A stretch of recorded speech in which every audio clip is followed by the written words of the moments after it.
اپنے دامان شفاعت میں چھپائے رکھنا، اپنے دامان شفاعت میں چھپائے رکھنا، میرے سرکار میری بات بنائے رکھنا، میرے سرکار میری بات بنائے رکھنا۔ میں نے مانا کہ نکما ہوں مگر آپ کا ہوں، میں نے مانا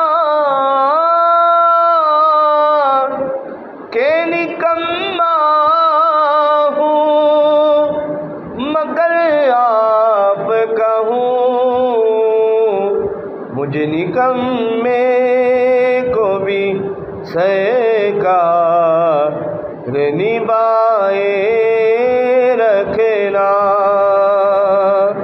مجھے نکمے کو بھی سرکار نبھائے رکھنا، میرے سرکار میری بات بنائے رکھنا، اور ذرہ حق کو خورشید بنانے والے، ذرہ حق کو خورشید بنانے والے، حق ہوں میں مجھے قدموں سے لگائے رکھنا، حق ہوں میں مجھے قدموں سے لگائے رکھنا، میرے سرکار میری بات بنائے رکھنا، اور شاید اس راہ سے آسی میرے آقا گزرے، اپنی پلکوں کو سرے راہ بچھائے رکھنا، میرے سرکار میری بات بنائے رکھنا۔ حمد و ثنا رب ذوالجلال اور ہدیہ بحضور سرور کائنات صلی اللہ علیہ وآلہ وسلم پیش فرمانے کے بعد حضرات گرامی، اللہ تبارک و تعالیٰ نے قرآن پاک میں ارشاد فرمایا، وَإِذِ ابْتَلَىٰ إِبْرَاهِيمَ رَبُّهُ بِكَلِمَاتٍ فَأَتَمَّهُنَّ قَالَ إِنِّي جَاعِلُكَ لِلنَّاسِ إِمَامًا قَالَ وَمِن ذُرِّيَّتِي قَالَ لَا يَنَالُ عَهْدِ الظَّالِمِينَ۔ اللہ تعالیٰ نے سورہ بقرہ میں آیت نمبر 124 میں ارشاد فرمایا، وَإِذِ ابْتَلَىٰ، یاد کرو اس وقت کو، ابتلا جب آزمایا، ابراہیم کو، ربہ آپ کے رب نے، بکلمات چند باتوں کے ساتھ فَأَتَمَّهُنْ، پس وہ ان ساری آزمائشوں میں پورا اترے۔ یعنی اللہ تعالیٰ نے ارشاد فرمایا، یاد کرو اس وقت کو جب اللہ تعالیٰ نے حضرت ابراہیم علیہ السلام کو چند باتوں میں آزمایا، اور وہ اللہ کے نبی حضرت ابراہیم علیہ السلام ان ساری آزمائشوں میں پورا اترے۔ آگے ساتھ ہی اللہ تعالیٰ نے ان کا انعام جو ہے وہ بیان فرما دیا، فرمایا قال انی جاعلک للناس اماما۔ اللہ تعالیٰ نے ارشاد فرمایا پس ہم نے انہیں لوگوں کا پیشوا بنا دیا، لوگوں کا امام بنا دیا۔ قال ومن ذریتی، تو انہوں نے اللہ کی بارگاہ میں عرض کی، باری تعالیٰ جس طرح مجھے تو نے پیشوا بنا دیا، امام بنا دیا ہے، کیا اسی طرح میری اولاد کو بھی تو پیشوا بنائے گا؟ تو اللہ تعالیٰ نے ارشاد فرمایا کیوں نہیں؟ قال لا ینال عہد الظالمین، صرف جو ظالم ہوتے ہیں ان تک ہمارا وعدہ نہیں پہنچتا، باقی ہر چیز تک ہمارا وعدہ پہنچتا ہے۔ تو آج میں آپ کے سامنے حضرت ابراہیم علیہ السلام کے متعلق چند معلومات بیان کرنے کی سعادت حاصل کروں گا۔ اللہ تعالیٰ سب سے پہلے مجھے، اس کے بعد آپ سب کو عمل کی توفیق عطا فرمائے اور مجھے حق گوئی کی توفیق عطا فرمائے۔ 2 جمعۃ المبارک تقریباً عید سے پہلے رہ گئے ہیں، تو میں نے مناسب سمجھا کہ ایک جمعہ میں صرف اور صرف حضرت ابراہیم کا اگر تعارف یا آزمائشیں بیان کی جائیں تو وہ بہت کم ہے۔ آپ کی ساری ہسٹری کو بیان کیا جائے تاکہ آپ کو پتہ چلے اللہ کے نبی کیا ہیں اور کس وجہ سے اللہ تعالیٰ نے ان کو اتنی بڑی شخصیات بنایا ہے۔ تو حضور ذیال امت حضرت جسٹس پیر محمد کرم شاہ الازہری میرے پیر و مرشد جو ہے، انہوں نے اس آیت مبارکہ کی تفسیر میں لکھا، آپ فرماتے ہیں یہ جو اللہ تعالیٰ نے ارشاد فرمایا نا، وَإِذِ ابْتَلَىٰ إِبْرَاهِيمَ رَبُّهُ بِكَلِمَاتٍ فَأَتَمَّهُنَّ، کہ ہم نے حضرت ابراہیم کو آزمایا چند باتوں میں اور وہ پورا اترے۔ یہ اس لیے نہیں آیت مبارکہ بیان فرمائی یا اس لیے آزمائش نہیں فرمائی کہ اللہ تعالیٰ ان کو جانتا نہیں تھا، حالانکہ اللہ کے نبی جو ہیں وہ تو پیدائشی نبی ہوتے ہیں۔ اس طرح کوئی بھی نبی اللہ کی بارگاہ میں جب اللہ سے عہد لے کے آتا ہے، دنیا میں آتا ہے، تو اللہ کا نبی ہوتا ہے، اور اللہ کے نبی معصوم ہوتے ہیں، گناہوں سے پاک ہوتے ہیں۔ لیکن اللہ تعالیٰ نے جب بھیجا تو آزمائش کیوں کی، کس وجہ سے آزمائش کی؟ کیا اللہ تعالیٰ نہیں جانتا تھا نعوذ باللہ کہ یہ میرا بندہ آزمائشوں میں پورا نہیں اترے گا؟ بلکہ اس کی وجہ یہ ہے، حضور ذیال امت لکھتے ہیں، اس لیے کہ کوئی بندہ یہ نہ کہے کہ اللہ تعالیٰ نے ایسے ہی بندے کو اٹھا کے اس کو اس مقام تک پہنچا دیا ہے، ایسے ہی کسی کو نبی بنا دیا ہے، ایسے ہی کسی کو اٹھا کے یہ مقام عطا فرما دیا ہے۔ اللہ تعالیٰ نے ان پہ آزمائشوں کو نازل فرمایا تاکہ بندوں کو پتہ چلے کہ جب اتنا بڑا عہدہ ہوتا ہے تو اللہ تعالیٰ آزمائشیں بھی اتنی بڑی لیتا ہے۔ تو آپ نے اللہ تعالیٰ کی ذات نے آزمائشوں کو لیا، ان سے آزمائشوں کو لیا، پھر جا کر اللہ تعالیٰ نے ارشاد فرمایا قال انی جاعلک للناس اماما، جب وہ پورا اترے تو ہم نے لوگوں کا امام بنا دیا۔ اور دوسری بات اس میں ہمارے لیے جو سبق ہے، ہم نے تو اپنے لیے سبق تلاش کرنا ہے نا، کہ جب اللہ کی بارگاہ سے کوئی آزمائش پہنچے، اللہ کی طرف سے آپ پر آزمائش آئے، آپ کا بیٹا دنیا سے چلا جائے یا ماں چلی جائے یا باپ چلا جائے یا کوئی بھی بندہ، بچہ کوئی بھی چلا جائے، تو اللہ کی بارگاہ سے جب آپ پہ آزمائش پہنچے تو آپ نے کیا کرنا ہے؟ حضرت ابراہیم علیہ السلام کی زندگی کا مطالعہ کرنا ہے کہ اللہ کے نبی کس طرح ثابت قدم رہے ہیں۔ جب آپ اللہ کی آزمائش پہ صبر کریں گے، اللہ تعالیٰ آپ کو انعام عطا فرما دے گا۔ چلیں اپنے موضوع کی طرف چلتے ہیں۔ حضرات گرامی، یہ معاملہ اس جگہ سے شروع ہوا کہ نمرود نے خواب میں دیکھا. نمرود جو بادشاہ وقت تھا، جس نے خدائی کا دعویٰ کیا ہوا تھا، جو لوگوں سے اپنے آپ کو سجدے کرواتا تھا، لوگ اس کی عبادت کرتے تھے، وہ کہتا تھا میں خدا ہوں. اس نے اپنی مجلس میں جادوگر بھی رکھے ہوئے تھے، اس نے اپنی مجلس میں کاہن بھی رکھے ہوئے تھے، اس نے اپنی مجلس میں جو نجومی ہوتے تھے وہ بھی رکھے ہوئے تھے، ہر طرح کے لوگ موجود تھے.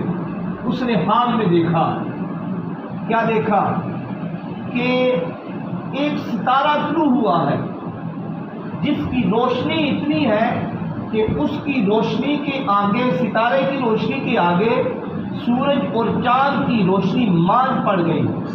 ماند کا معنی کم پڑ گئی ہے، اس ستارے کی روشنی زیادہ ہو گئی ہے. حضرات گرامی، اس نے اپنے نجومیوں سے پوچھا، جادوگروں سے پوچھا، کاہنوں سے پوچھا، بلایا، مجلس کو بلایا، اپنا خواب بیان کیا کہ میں نے اس طرح ستارہ دیکھا، اس کی روشنی اتنی ہے کہ سورج اور چاند کی روشنی اس کے سامنے کم ہے. جب اس کے نجومیوں نے بڑے دربار میں جواب دیا کہ اے بادشاہ وقت، ایک ایسا بچہ پیدا ہونے والا ہے جو تمہاری جو سلطنت ہے اس کو ٹکڑے ٹکڑے کر کے رکھ دے گا. وہ نیا دین لے کے آئے گا، وہ بتوں کو پاش کر دے گا، وہ ان سارے دینوں کو ختم کر دے گا، ان سارے جو توہمات ہیں وہ ختم ہو جائیں گے. وہ بچہ ایک نیا دین لے کے آئے گا. تو نمرود نے خواب کو سنا. وقت گزر گیا. جب وقت قریب آیا اس بچے کی پیدائش کا، تو نجومیوں نے کہا بادشاہ وقت اس ماہ میں اس بچے کی پیدائش ہوگی، اسی ماہ مبارک. اب جب آپ کو پتہ ہے، آپ سارے عاقل اور بالغ بیٹھے ہیں، عورت کی جب حمل کا وقت آتا ہے تو اس کی حالت کیا ہوتی ہے؟ لوگوں کو پتہ چل جاتا ہے اس کا حمل ہونے والا ہے، بچہ پیدا ہونے والا ہے. تو اس نے کیا کیا ہے؟ اعلان فرما دیا، اپنے سپاہیوں کو بھیج دیا، جاؤ پورے علاقے میں ہر جگہ منادی کرا دو، گھر گھر میں جا کر چیک کرو، جس جس ماں کا بچہ پیدا ہونے والا ہے ان کو پکڑ کے میرے دربار میں لے جاؤ. تو اس نے جن لوگوں کے بچے پیدا ہونے والے تھے وہ ساری عورتوں کو پکڑ کر دربار میں لے آیا، اس ڈر سے کہ وہ بچہ نہ آ جائے جس نے میری سلطنت کے ٹکڑے ٹکڑے کر دینے. میں جو خدا بنا بیٹھا ہوں، مجھے وہ زمین پہ لے آئے گا، مجھے وہ نیست و نابود کر دے گا. تو حضرات گرامی، اس نے ساری عورتوں کو اٹھا لیا، لیکن اللہ جسے رکھے اسے کون چکھے، یہ محاورہ ہے. تو اللہ تعالیٰ نے حضرت ابراہیم کی والدہ کی حالت ہی ایسی کر دی کہ دیکھنے والوں کو، دائیوں کو پتہ ہی نہ چلا کہ یہ حاملہ ہے. وہ لوگ عورتوں کو اٹھا کے لے گئے، لیکن حضرت ابراہیم کی والدہ وہاں ہی موجود ہوئی. اس نے کیا کیا؟ جتنی عورتیں تھیں ان کے بچے پیدا ہوتے وہ سارے بچوں کو مار ڈالتے. وہ اپنا پرسکون ہونے کے لیے وہ پرسکون ہو گیا کہ وہ بچہ اب اس دنیا سے چلا گیا جو پیدا ہونا تھا. لیکن حضرت ابراہیم علیہ السلام کی ولادت کا وقت قریب آیا. آپ کی والدہ آپ کو لے کے ایک غار میں چلی جاتی ہے. حضرت ابراہیم علیہ السلام کی ولادت ہو جاتی ہے، آپ اس دنیا میں تشریف لے آتے ہیں. آپ کی والدہ رات کو جاتی، رات کو جاتی، جا کر دودھ پلاتی اور واپسی پہ اس غار کے دہانے پہ اور اس کے منہ کے سامنے ایک پتھر رکھ کے اس کو بند کر کے اپنے گھر میں تشریف لے آتی. ایک دن آپ نے کیا دیکھا کہ میرا بچہ جو ہے وہ ہر وقت انگلیوں کو چوستا رہتا ہے، کبھی انگوٹھے کو چوستا ہوتا ہے، کبھی اس انگلی کو چوستا ہے، کبھی اس انگلی کو چوستا ہے. تو انہوں نے ذرا نزدیک جا کر دیکھا تو کیا دیکھا؟ حضرت ابراہیم علیہ السلام کی ایک انگلی سے پانی نکل رہا ہے، ایک انگلی سے دودھ نکل رہا ہے، ایک انگلی سے اللہ تعالیٰ شہد عطا فرما رہا ہے، ایک انگلی سے اللہ تعالیٰ گھی عطا فرما رہا ہے، ایک انگلی سے اللہ تعالیٰ گندم عطا فرما رہا ہے، یعنی اللہ تعالیٰ اپنی نوازشات کر رہا ہے۔ تو انہوں نے دیکھا، اور آپ کی پیدائش کے وقت جو معجزہ رونما ہوا وہ یہ تھا، ایک تو یہ تھا، دوسرا جس طرح عام بچے ایک ماہ میں پروان چڑھتے ہیں، حضرت ابراہیم علیہ السلام ایک ماہ کی مسافت ایک دن میں کرتے تھے۔ ایک دن میں آپ اتنے بڑے ہوتے جس طرح عام لوگوں کے بچے ایک ماہ میں بڑے ہوتے ہیں۔ اللہ تعالیٰ نے آپ کو یہ بھی عنایات کی تھی، اللہ تعالیٰ نے آپ پر۔ حضرت ابراہیم علیہ السلام جب بڑے ہوئے، آپ غار سے واپس اپنی والدہ کے پاس آتے، اس سے پہلے آپ نے والدہ سے پوچھا من ربو کا۔ چھوٹا سا بچہ آپ سے پوچھے من ربو کا، آپ حیران تو ہوں گے۔ تو اس نے پوچھا من ربو کا، تمہارا رب کون ہے؟ والدہ سے پوچھا تو والدہ نے کہا میرا رب تو میرا حامد ہے، میرا رب حامد جو ہے وہ میرا رب ہے۔ تو حضرت ابراہیم علیہ السلام نے آگے سے جواب دیا تو آپ کے حامد کا رب کون ہے؟ اب آپ کی والدہ کے پاس کوئی جواب نہ تھا۔ آپ کی والدہ واپس آئی گھر میں، اپنے حامد سے کہا جس بچے کو مارنے کی باتیں نمرود کیا کرتا تھا یہ میرا ہی بچہ ہے، یہ میرا ہی بچہ ہے۔ اور آپ کو پہلے ہی خوشخبری سنا دی گئی تھی یہ ابراہیم ہے، آپ کا نام ابراہیم رکھا گیا۔ تو حضرات گرامی، آپ جب اپنے گھر میں آتے ہیں، آپ لوگوں کو دیکھتے ہیں، ہر بندہ اپنے معاملات میں پڑا ہے۔ کوئی ستاروں کی پوجا کر رہا ہے، کوئی چاند کی پوجا کر رہا ہے، کوئی سورج کو پوج رہا ہے، کوئی نمرود کی پوجا کر رہا ہے، یعنی پوجا سے مطلب عبادت کر رہا ہے۔ آج بھی انڈیا میں عبادت کی جاتی ہے، تو لوگ اپنے اپنے خدا بنا کر بیٹھے ہیں۔ تو حضرت ابراہیم علیہ السلام نے توحید الہی پہ استدلال کیا، دلیلیں تلاش کی، جس طرح اللہ تعالیٰ نے ارشاد فرمایا افلا یتدبرون القرآن، تم قرآن میں غور و فکر کیوں نہیں کرتے؟ یعنی اللہ تعالیٰ نے ارشاد فرمایا کہ اللہ نے تمہیں عقل دی ہے، تم عقل کو استعمال کرو، ہر چیز میں غور و فکر کرو، یہ ایک چیز کیسے ہے؟ اس طرح 30ویں پارے میں 12 دفعہ میں نے آیت کریمہ یہ موضوع کے متعلق کیا چلے میں بیان کر دیتا ہوں۔ افلا یتفکرون الی الارض کیف خلقت، اللہ تعالیٰ نے ارشاد فرمایا افلا ینظرون الی الابل کیف خلقت والی السماء کیف رفعت والی الجبال کیف نصبت والی الارض کیف سطحت، کیا تم اونٹ کو نہیں دیکھتے ہم نے کس طرح پیدا کیا؟ آسمان کو نہیں دیکھتے میں نے کس طرح اٹھایا؟ کیا تم زمین کو نہیں دیکھتے میں نے کس طرح بچھا دیا؟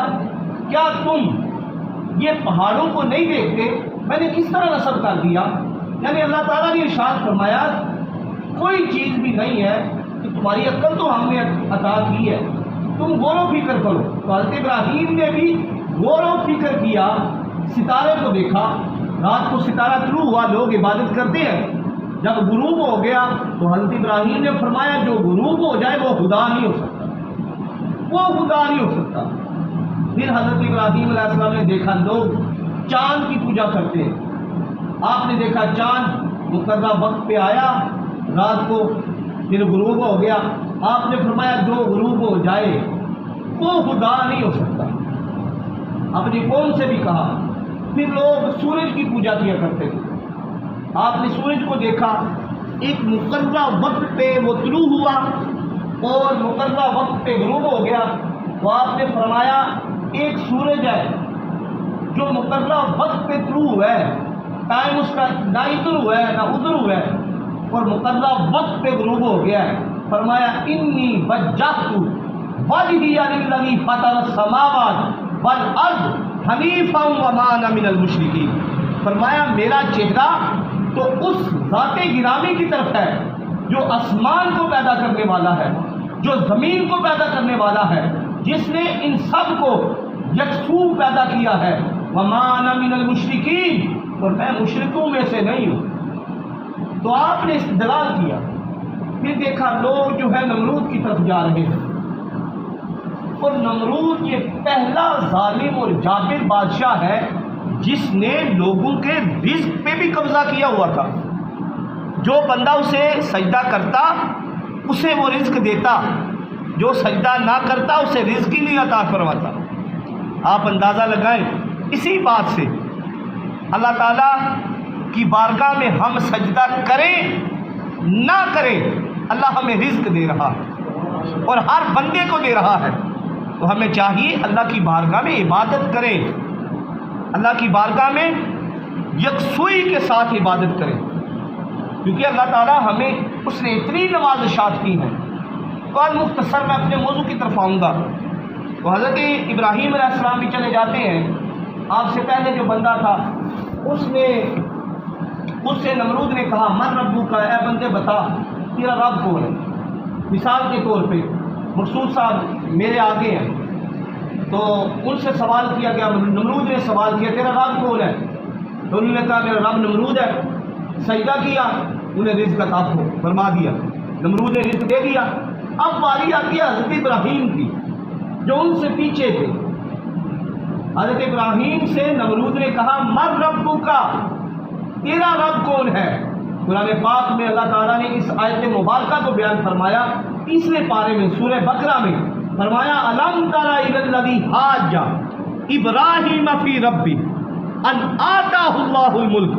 فرمایا محبوب مکرم صلی اللہ علیہ وآلہ وسلم کہ آپ نے اس بندے کو دیکھا جسے ہم نے بادشاہت دی ہے. یعنی اے محبوب مکرم آپ نے نمرود کو دیکھا جس نمرود کو اللہ کی ذات نے بادشاہت دی ہے. ان آتا اللہ الملک، اللہ کی ذات نے بادشاہت دی ہے اور وہ حضرت ابراہیم کے اللہ ہی کے متعلق جگڑ رہا ہے، اللہ تعالیٰ کی ذات کے متعلق وہ لڑائی کر رہا ہے، جھگڑا کر رہا ہے.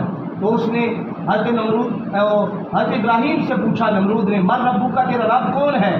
تو آپ نے فرمایا انا احیی و امیت. قال انا احیی و امیت. تو بھائی میرا رب تو وہ ہے جو زندہ بھی کرتا ہے اور مارتا بھی ہے، میرا رب تو وہ ہے. نمرود نے کہا یہ کون سا مشکل کام ہے. اس جاہل نے کیا کیا، دو بندوں کو بلایا جن پہ پھانسی واجب تھی. ایک کا سر قلم کر دیا، ایک کو کہا جا تو آزاد ہے. اس نے کہا ابراہیم یہ دیکھو میں زندہ بھی کرتا ہوں میں مارتا بھی ہوں. اس جاہل نے یہ سمجھا کہ میں نے زندہ بھی کر دیا میں نے مار بھی دیا. اب آپ نے گرفت لگائی توحید الہی والی.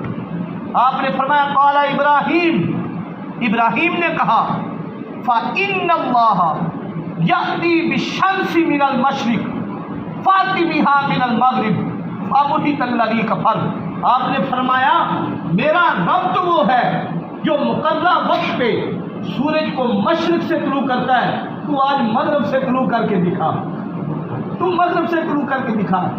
نمرود بڑے دربار میں بیست ہو گیا، بڑے دربار میں شرمندہ ہو گیا، کوئی جواب ہی نہیں. فبہت الذی کفر قرآن کے الفاظ ہیں، وہ بہت زیادہ غصے میں آ گیا. تو اللہ تعالیٰ نے ارشاد فرمایا واللہ لا یہدی القوم الظالمین. اللہ تعالیٰ کبھی بھی ظالم قوم کو ہدایت نہیں دیتا. ٹائم ہو چکا ہے، انشاءاللہ العزیز اگلے جمعۃ المبارک کو اسی جگہ سے شروع کیا جائے گا. تو میرا عنوان بھی یہی ہے اور جو اقبال کا شعر ہے کہ آج بھی ہو ابراہیم سا ایماں پیدا آگ کر سکتی ہے انداز گلستان دیکھا. کہ ہم نے اپنے ایمان کو اس طرح کر دیا. اگر ہم آج بھی حضرت ابراہیم علیہ السلام جیسا ایمان لے آئیں اللہ تعالیٰ ہر چیز کو ہمارے لیے آسان کر دے. اللہ تعالیٰ سب سے پہلے مجھے اس کے بعد آپ کو عمل کی توفیق عطا فرمائے.